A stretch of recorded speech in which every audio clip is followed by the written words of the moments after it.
Good day mga guys! Hello mga ka-viewers! Ulam for today's video natin ngayon ay Chicken Arabic Kabsa, Pinoy style kabsa, and my own version. Keep on watching lang po. Tara po, samahan niyo po ako magluto ng Chicken Arabic Kabsa.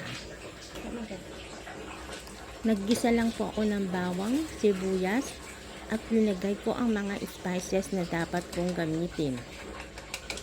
Then, nilagay ko po ang chicken stock. Yan. Pinakuluan ko muna po ito. Tapos, nilagay ko ang basmati rice. Ninuto ko pala ang chicken sa air fryer. Naghiwa rin po ako ng cucumber, onion at kamatis.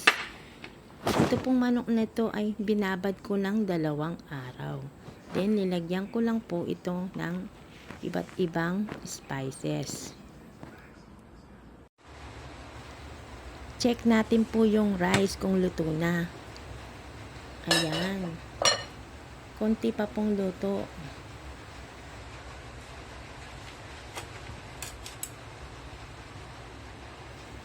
Haluin lang po natin ng dahan-dahan. Dahan-dahan lang, dahan-dahan lang, dahan-dahan lang.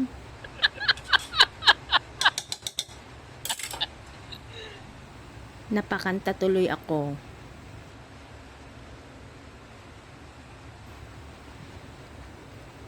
Ayan, luto na po ang aking chicken kabsa.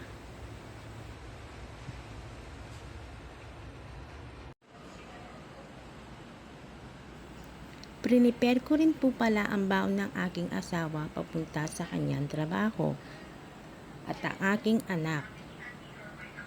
Ayan, kain na po tayo.